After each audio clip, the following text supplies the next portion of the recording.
Dans une petite clinique de quartier à Abidjan, le docteur Quadio, un pharmacien respecté, travaille sans relâche sur un médicament qui pourrait bien révolutionner la médecine africaine. Ce remède, qu'il a mis des mois à développer, promet de traiter une maladie rare qui sévit dans les villages reculés. Mais quelque chose le perturbe, chaque fois qu'il teste la formule sur un patient, des symptômes inattendus apparaissent. De petites manifestations d'agitation, des rêves étranges, et un sentiment croissant de malaise. Pourtant, les effets secondaires ne sont pas suffisants pour l'arrêter. Le remède fonctionne, et il sait qu'il pourrait sauver des vies, bien qu'il ne comprenne pas encore pleinement les implications de sa création. Là où d'autres médicaments ont échoué, le sien réussit. Il reçoit rapidement des demandes de médecins du pays entier. Ce succès fait grandir son ego, mais un vieux guérisseur, rencontré lors d'un voyage dans une région reculée, lui a mis en garde. Tout remède a son prix, jeune homme. N'oublie jamais cela, que ces paroles, prononcées avec une intensité inquiétante, résonnent dans son esprit à chaque instant, mais il les rejette comme des superstitions archaïques. Pour lui, les faits scientifiques et les résultats sont ce qui compte. Cependant, lorsqu'un patient, après avoir pris son remède, se met à délirer et à parler d'un esprit noir qui le hante, le docteur Quadio commence à douter. Une partie de lui veut croire que c'est juste une coïncidence, mais une autre ne peut ignorer ce pressentiment grandissant. Le docteur Quadio avait toujours cru que la science pouvait expliquer tout, jusqu'à ce que les événements prennent une tournure étrange. 3 jours après avoir administré le remède à un patient particulièrement âgé, le docteur Quadio reçoit un appel du fils de ce patient, l'informant de la disparition de son père. À première vue, rien ne lie cette disparition au médicament, mais une série de coïncidences s'accumule. D'autres patients ayant pris le médicament commencent à avoir des visions et à se comporter de manière erratique. L'un d'eux, une jeune femme, évoque des ombres qu'il observe à travers la fenêtre de sa chambre d'hôpital. Le docteur Quadio, déstabilisé par ces événements, décide de mener une enquête discrète. Il parle à plusieurs des patients traités avec le remède, et découvre que tous ont connu des rêves où des figures sombres les appelaient, les menaçant. Les liens avec le remède deviennent de plus en plus évidents. Pourtant, aucune explication logique ne se présente. Il interroge les autres membres de son équipe, mais aucun d'eux ne semble se soucier des phénomènes surnaturels. Certains tentent même de minimiser les événements comme étant de simples effets secondaires. Malgré cela, un malaise persiste, et une pression invisible commence à se faire sentir sur lui. N'ayant d'autre choix que de chercher des réponses, le docteur Quadio se rend dans les archives de l'hôpital à la recherche de toute information qui pourrait expliquer les phénomènes. Il découvre que certains des ingrédients utilisés dans la composition de son médicament proviennent de plantes rares, utilisées traditionnellement par des guérisseurs pour leurs propriétés spirituelles et occultes. Il se souvient alors du vieux guérisseur, qui lui avait parlé de l'équilibre entre science et spiritualité. Le docteur Quadio n'avait pas pris ces paroles au sérieux, mais aujourd'hui, elles résonnent dans son esprit avec une clarté effrayante. Dans une vieille bibliothèque poussiéreuse, il trouve des références à des esprits guérisseurs et à des rituels anciens, pratiqués pour communiquer avec les ancêtres et les esprits de la nature. L'idée que son médicament pourrait être lié à des forces occultes se confirme, et il commence à envisager la possibilité que ces forces aient été libérées lorsqu'il a mélangé les ingrédients modernes avec des éléments magiques traditionnels. Il n'a jamais cru aux superstitions, mais les faits le forcent à remettre en question tout ce qu'il pensait savoir sur la médecine. Une semaine après la disparition du vieil homme, une autre affaire survient, le patient réapparaît dans son propre lit d'hôpital, mais il est méconnaissable. Son corps est comme vidé de toute énergie vitale, et ses yeux sont fixés dans un vide absolu. Il semble être dans un état de transe, incapable de communiquer, mais dans ses murmures, il répète des mots incompréhensibles. Le docteur Quadio, horrifié, consulte les autres médecins, mais aucun d'eux ne trouve d'explication. Au fur et à mesure que le patient reste dans cet état, une question obsède le docteur Quadio: est-ce que le médicament a provoqué cette transformation ou l'a-t-il ramené de l'au-delà? La famille du patient est dévastée, mais l'histoire ne fait que commencer. D'autres témoignages de patients ayant pris le médicament révèlent des phénomènes similaires.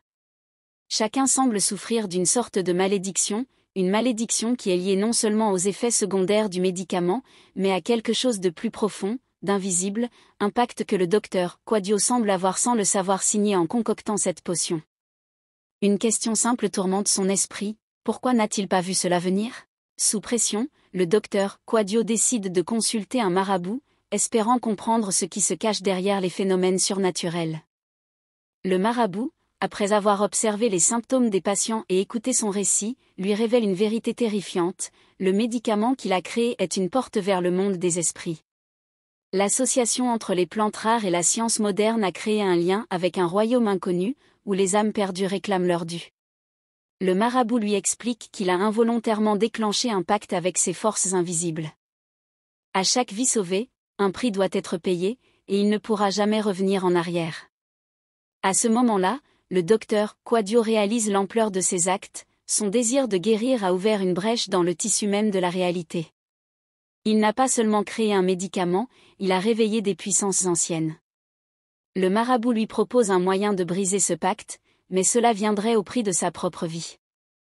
Le docteur Quadio doit maintenant faire face à la réalité de son choix, sacrifier sa propre existence pour sauver ceux qu'il a blessés, ou continuer à vivre avec les fantômes qu'il a libérés.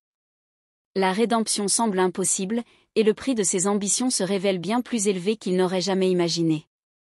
Alors qu'il réfléchit à la proposition du marabout, le docteur Quadio se rend compte qu'il n'est pas prêt à abandonner sa carrière. Des années de travail acharné l'ont mené à ce point, et il voit dans son médicament la clé de son succès, l'accomplissement de son rêve. Il pense à tous les patients qu'il a sauvés grâce à ce remède, et une part de lui refuse de croire que tout cela pourrait être une malédiction. Peut-être le marabout exagère-t-il les choses, pense-t-il. Peut-être qu'il peut encore tout contrôler. Il décide de continuer à administrer le médicament, espérant que la situation se stabilisera d'une manière ou d'une autre. Cependant, les symptômes deviennent de plus en plus graves. Des visions terrifiantes hantent ses nuits, et ses collègues commencent à murmurer sur ses méthodes.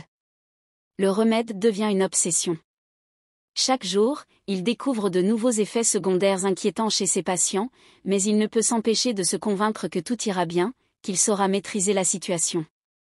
Le pouvoir qu'il ressent lorsqu'il guérit les malades prend le dessus, mais il ignore que ce désir d'affirmer son autorité est en train de le détruire lentement. Une nuit, alors qu'il travaille tard dans son laboratoire, une silhouette étrange apparaît à la porte. C'est un homme vêtu de noir, aux traits flous, qui semble se matérialiser comme un esprit. Il se présente comme un ancien patient du docteur Quadio, un homme qu'il avait traité il y a plusieurs années pour une maladie grave. Le docteur Quadio ne le reconnaît pas immédiatement, mais l'homme lui raconte son histoire, il a pris le remède et a été sauvé, mais il n'a jamais pu retrouver son âme. Il révèle au docteur Quadio que chaque patient guéri devient l'esclave de l'esprit ancien libéré par le médicament. Ce dernier demande au docteur Quadio de cesser immédiatement sa production, sous peine de voir son âme elle-même réclamer la vengeance. L'homme, dont la voix semble émaner des profondeurs de la terre, raconte comment d'autres comme lui ont été victimes du pacte, incapables de retrouver leur paix intérieure, piégés dans un entre-deux entre la vie et la mort. Le docteur Quadio, tremblant, commence à réaliser l'ampleur de ce qu'il a libéré. La peur prend le dessus, mais son ego l'empêche encore de tout abandonner. Il refuse de croire que ses patients sont désormais les victimes d'un mal invisible. L'idée de perdre tout ce qu'il a construit est trop douloureuse. Il laisse l'homme partir, sans un mot, mais les paroles de ce visiteur le hantent désormais, et il se demande combien de vies il a brisées sans le savoir. Les événements commencent à s'accélérer. Le docteur Quadio voit des transformations inquiétantes dans la vie de ses patients. Leurs comportements deviennent plus erratiques et violents. Des phénomènes de plus en plus surnaturels se produisent dans sa clinique. Des patients rapportent des visions d'êtres cauchemardesques qui les observent dans leur chambre d'hôpital. Certains prétendent même avoir vu des figures fantomatiques sortir de leur miroir, d'autres entendent des voix leur souffler des malédictions. Le plus inquiétant est que ces visions ne semblent pas disparaître, elles se renforcent au fur et à mesure. Lorsqu'une de ses patientes, mariée et mère de famille, commence à perdre complètement le contrôle de ses émotions, le docteur Quadio prend la décision d'arrêter l'administration du médicament, mais il est trop tard. La malédiction s'est déjà installée. L'atmosphère dans la clinique devient de plus en plus lourde, chaque recoin semble respirer une énergie sombre. Les murs suintent d'humidité et de froid. Les patients qui ont pris le remède sont tous liés par une même souffrance invisible. Le docteur Quadio sent le poids de sa responsabilité sur ses épaules, mais il se sent également prisonnier de cette spirale infernale qu'il a lui-même déclenchée. Les plaintes et les murmures des patients deviennent des échos dans sa tête, le rendant presque fou. Soudainement, les effets du remède ne sont plus confinés aux patients. Le docteur Quadio commence à souffrir de symptômes similaires, des visions nocturnes de visages déformés, des murmures incompréhensibles qui le hantent jour et nuit. Il réalise avec terreur que le mal ne le touche pas seulement à travers ses patients, mais qu'il est désormais lui-même victime de son propre remède. Sa santé mentale se dégrade, il perd peu à peu le contrôle de ses pensées et de ses actions. Il consulte de nouveau le marabout, désespéré. Le marabout, avec un air fatigué et grave, lui explique qu'il n'y a plus de retour possible. Le pacte a été scellé, et l'équilibre des forces est désormais perturbé. La seule façon de mettre fin à cette malédiction serait de détruire le remède et d'effacer toutes les traces de sa création. Mais cette solution viendrait à un coût, le docteur Quadio devrait se sacrifier en tant qu'âme en quête de rédemption pour les vies qu'il a détruites. Le marabout l'avertit que ce choix n'est ni facile ni sans conséquence. Même en se sacrifiant, il risque de n'être qu'un pion dans un jeu bien plus vaste et ancien. Au bord de la folie, le docteur Quadio décide de suivre les conseils du marabout, mais une dernière tentation le pousse à réfléchir. Et s'il pouvait utiliser ses découvertes pour retourner la situation à son avantage ? Les rêves d'un pouvoir incommensurable l'envahissent, et il se retrouve face à un dilemme moral, choisir la rédemption ou continuer à chercher une solution qui lui permettrait de garder son contrôle. Chaque nuit, les apparitions deviennent plus intenses, les esprits se multiplient autour de lui, le menaçant. Sa vie, son âme et celle de ses proches sont désormais en jeu. Face à l'impossibilité de trouver une réponse claire, le docteur Quadio prend la décision la plus radicale qu'il ait jamais envisagée. Il décide de détruire le remède, en espérant que cela suffira à briser la malédiction. Mais alors qu'il est sur le point d'effacer toute trace de sa création, il se rend compte que le remède n'est qu'un catalyseur, et que la véritable malédiction est celle qu'il porte dans son cœur depuis toujours, la quête insatiable de pouvoir, le désir d'aller au-delà des limites humaines. Au moment où il brise le flacon contenant le remède, un cri perçant, semblant provenir de toute l'humanité, s'élève, et la terre semble trembler sous lui. Alors qu'il croit avoir détruit la source de la malédiction, le docteur Quadio se rend vite compte que la réalité s'effrite autour de lui. Les esprits qu'il pensait avoir conjurés refont surface, plus puissants que jamais. Ils l'entourent, leur présence oppressive le plongeant dans un abîme de terreur. Le marabout, qu'il consulte une dernière fois, lui explique que la destruction du remède n'a pas suffi. Ce qui a été libéré, c'est un lien indissoluble entre l'esprit de l'humanité et le monde des morts. Le seul moyen d'effacer définitivement la malédiction est de sacrifier l'âme du docteur Quadio lui-même, en tant que dernier remède. Le remède qu'il a créé était un pont entre ces deux mondes, et pour le fermer, une vie doit être donnée en offrande. Le docteur Quadio se trouve devant l'impensable. Le marabout lui révèle que pour qu'un remède soit véritablement effacé, un sacrifice d'une grande ampleur est nécessaire. L'esprit du médecin lui-même doit être offert comme prix ultime pour la rédemption des âmes perdues. Tout ce qu'il a fait, tout ce qu'il a cherché à accomplir, a créé un écho dans le monde des esprits qui exige maintenant une restitution. La vérité le frappe comme un éclair, ses patients, ses collègues, lui-même, tous ont été les instruments d'une malédiction bien plus grande que ce qu'il avait imaginé.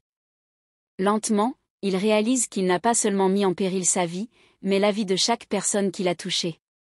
Il regarde ses mains, ses instruments de guérison, et se demande s'il a vraiment cherché à sauver des vies ou s'il a simplement agi par soif de gloire, aveuglé par son ambition. Le poids de ses erreurs écrase son cœur. Il n'a pas sauvé des vies, il les a mises en péril. Ses choix ont été motivés par un désir de pouvoir et de reconnaissance, et maintenant, il doit payer le prix de cette quête aveugle.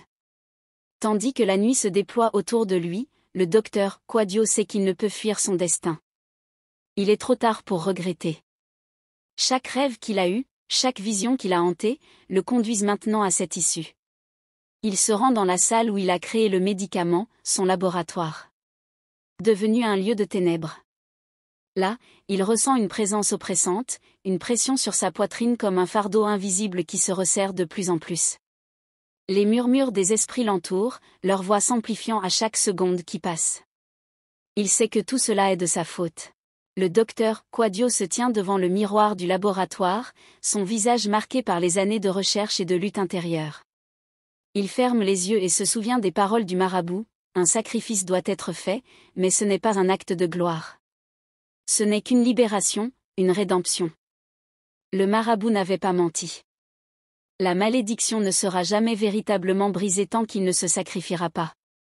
Il se demande une dernière fois s'il pourrait trouver un autre moyen, s'il pourrait échapper à son destin. Mais il sait au fond de lui que cette voie est celle qu'il a choisie, et qu'il doit la suivre jusqu'au bout. Alors que la pression des esprits devient presque insupportable, il fait un dernier geste, celui qui scellera son sort. Il écrit une note, une sorte de confession, dans laquelle il exprime ses regrets et ses remords. Il décrit la tragédie qu'il a causée, non seulement aux patients qu'il a traités, mais aussi à la communauté qu'il a accueillie avec espoir. Il reconnaît que la soif de pouvoir et de connaissances humaines a aveuglé sa véritable mission, celle de soigner, non de manipuler les forces qu'il ne comprenait pas. Il ferme les yeux, s'avance vers la porte du laboratoire, et accepte l'inévitable. Le docteur Quadio se rend dans la forêt sacrée, un lieu réputé pour ses liens avec les esprits. Là, il se prépare à offrir son âme aux puissances invisibles qui réclament leur dû. Le marabout l'accompagne, le guidant dans ce dernier rituel. Les deux hommes s'avancent dans une clairière sombre, où les arbres anciens semblent murmurer des secrets oubliés. Des pierres anciennes, gravées de symboles mystiques, s'alignent autour de lui. Il est sur le point de se soumettre à la volonté des esprits, d'accepter leur jugement. Le marabout l'invitait à s'agenouiller devant un autel en pierre. Des herbes sacrées sont disposées autour de lui, et l'air est lourd de magie. À cet instant, les esprits commencent à se manifester. Des bruits étranges résonnent autour d'eux, comme si la forêt elle-même était vivante. Le docteur Quadio ferme les yeux et fait le dernier pas vers la rédemption. Il se soumet totalement au rituel, son cœur battant au rythme des incantations. Les esprits l'entourent, le tourmentent, l'envoûtent.